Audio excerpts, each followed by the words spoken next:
Hi everybody, welcome back to my channel. I'm very excited about this video as it is April now. It's time for our quarterly review.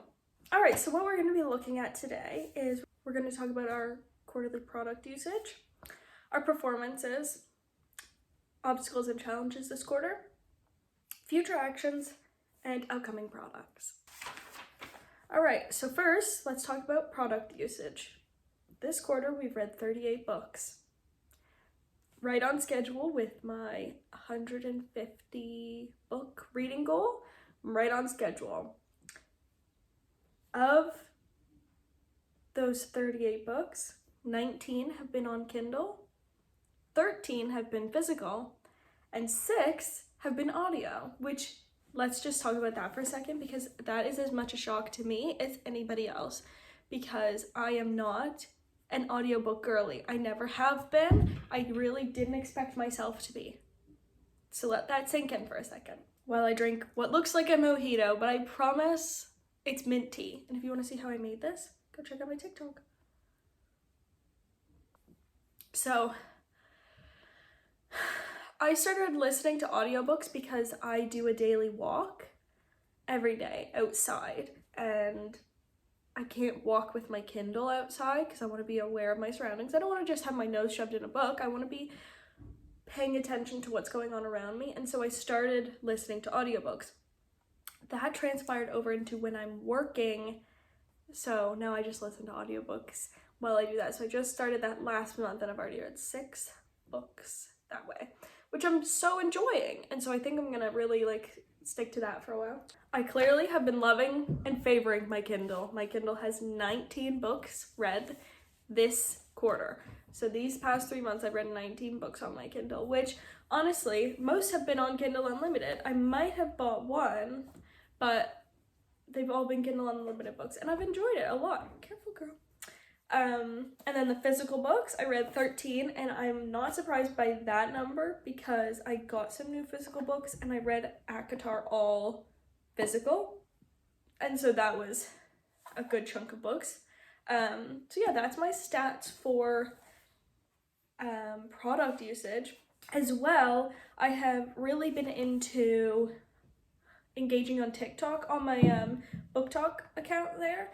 I'm not so active on my Bookstagram account because I just find the engagement on TikTok.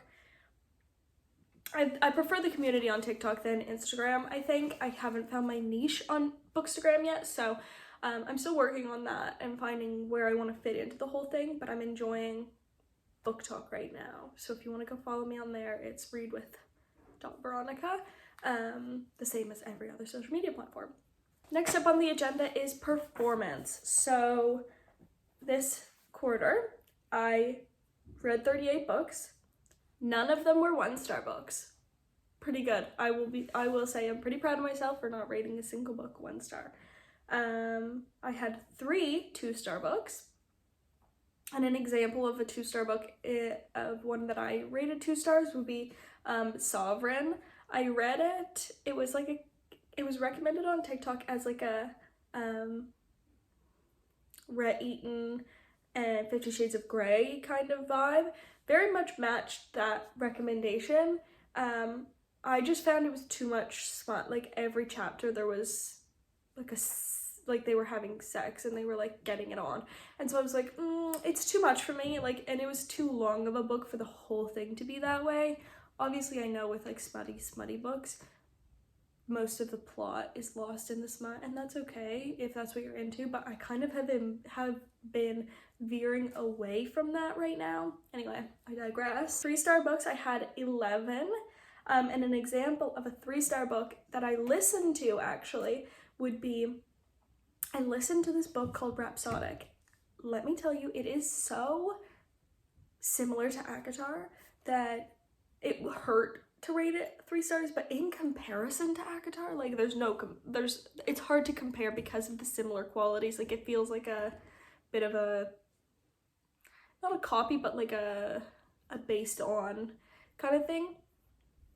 And so I wasn't a huge fan of that aspect of it. Obviously people have similar ideas, so completely understandable. I did love the characters, and I mean honestly 3-star book for me. Like, I loved the book. It was a great book. I listened to it. I was very into the characters. I was very into the plot. Like, it was very good. I would recommend it to anybody who loved ACOTAR. Anybody in general, but anybody who loved ACOTAR specifically, definitely recommend Rhapsodic. My highest rating amount was 4 stars. I had 19 books rated 4 stars. And an example of that was one that I read physically. I had the physical book and it was amazing. It was The Love Hypothesis. That book was so good. I am so into the fake dating and like slow burn of a fake dating. I don't love miscommunication, but it seems like you always get one or the like one and the other. They go hand in hand, so kind of gotta put up with it because I love fake dating so much. So The Love Hypothesis was a 4-star book, and I had 19 other books rated 4 stars, and 4 stars to me is like, I would read it again in an instant. I had 5 5-star books. Now let me tell you, I do not hand out 5 stars easily. Obviously, out of 38 books, I rated 5 stars. I will also say 3 of those 5 are ACOTAR books. So do with that information what you will. But another 5-star book that I read this quarter was Yours Truly. Another fake dating. But the way that Abby Jimenez writes, take me out. I'm done. It's so good. She is such a gorgeous writer. That's the only book that I've read of hers, but I know that every other book is probably exactly the same. It's gorgeous. It's simple. It's like just the characters go so, hi girl. This is my cat Lilo. Yes, as in Lilo and Stitch, because I have another one whose name's Stitch. So yeah, Yours Truly, recommend to my death. I will recommend that book. I loved it. I think about it often still. And then in this quarter, I had no DNFs. I have a hard time DNFing a book. Like, there was a book recently that I read. I read Culty recently by, I think it's Mariana Zapata. I could have DNF'd it anywhere from 0%. No. Oh my god, I thought my cat was just drinking my drink because she was sitting. I could have DNF'd that book anywhere from 0% to 70%, and I would have missed out on a 4-star book. Amazing read that literally had me like clutching my chest because I was so into it. So I have a hard time DNFing a book even if I'm like sure that I'm not gonna like it. I still stick with it, and I just like the stories, so I don't tend to DNF a book, but we'll see how the rest of the year goes. Let's get into the obstacles and challenges of this quarter. Having to work. That's a problem. But by doing audiobooks, I have made it not a problem for me, which I'm very proud of because I'm getting more books read than I would have. So, overcome that obstacle. Sleep. I tend to now, instead of stay up late and read, I go to bed at like 10 o'clock. I wake up at 6 o'clock in the morning and spend at least an hour, sometimes 2, but that depends on the day and that depends on what I have to do, reading. And so that's how I make it so that I'm not wasting my sleep on reading. So that's how I get past that obstacle. Eating, can't avoid it. I mean, work, sleep, and eat, those are like really the struggles of like stopping reading, you know? So, another thing that I do is, in order to get more reading in and also to encourage myself to do cardio at the gym, because I go to the gym every day, I read on my Kindle while I'm walking on the treadmill, and I do 15 to 30 minutes every time, and then I have 15 to 30 minutes just sitting there reading, and so that is how I get another piece of time to read. And I will say a lot of people do have slumps, probably around this time of year, honestly. I haven't had a slump yet, not one that's lasted more than like a day or 2, so I feel good about that. Now I think I'm probably gonna jinx that, so knock on wood. But all right, let's jump right into future actions. in the coming quarter, I'd like to utilize my local library system more. I'm a huge supporter of the libraries. My mom works at a library. I have applied to work at libraries. I would love to just be surrounded by the books all day. But I don't use it very often, and I don't know why. I think it's the long waiting for books. Like, that, to me, like, it doesn't bother me because obviously, like, everybody loves books and everyone wants to read the popular books, of course. I want to utilize the library, but I don't want to go in specifically for the more popular books. I want to just like go and pick a book off the shelf and read it. So that's my goal in the next quarter, is to spend a couple of my reads on random library books. So Libby is something that I've been utilizing a little bit more, which just connects with it, my library cards. But I have been using it for audiobooks, and I've also recently put on a couple of not physical books, but like readable books. One of which being Crescent City, which was delivered the other day. So I think like today, later on, that's the next book that I'm gonna start reading, because I currently, oh my god, I have a clear roster right now. I finished a book this morning. I finished Culty. It was so good. But I think, yeah, I have a clear roster right now. Wow, that hasn't happened in a while. Usually I have a audiobook going too. So I'm gonna start Crescent City tonight, and I think I only have like 10 more days left on my borrow, so hopefully I'll be able to finish it. And then this quarter I'm going to be on a book buying ban, not a book reading ban. I'm not gonna buy any more books for myself. Last quarter I didn't really buy any for myself. My sister bought me a lot of books that we both wanted to read. She brought me the whole Throne of Glass hardcover series set, the whole box set. I almost cried when I saw it. I'm so grateful. But we also share these books, we read them. So those are my future plans and actions. The last thing we're going to touch on today is upcoming products, which is upcoming books. So, as I mentioned, Crescent City, I just got the book on Libby, so I'm going to start that. That's a big one because I'm so excited to read it. Throne of Glass, as I said, I have the whole book set now. So that'll be up in the next quarter, probably the next 2 quarters. I'm not going to read it all at once. I'm going to kind of go slow, but I only read Throne of Glass. I have Crown of Midnight waiting, so definitely getting there.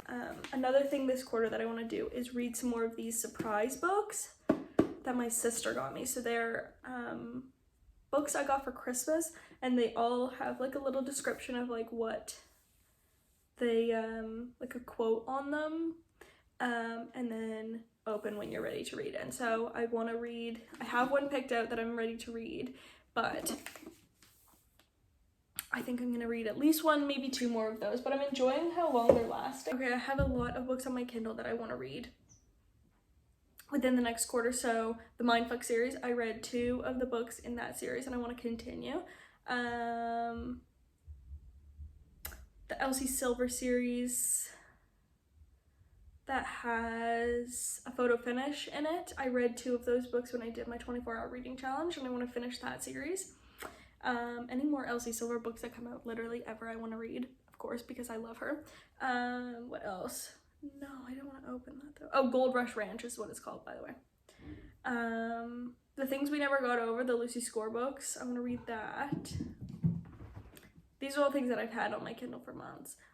Twisted Lies, that's the last in the Twisted series, and I've been putting that one off for a really long time. So I want to get that one read. What else do we have on here? I have Den of Vipers downloaded, and I really want to read that. I've had that for so long. All of the books on my Kindle, like, I just keep, like, funneling the same one. Like, I'll stop one and then, you know.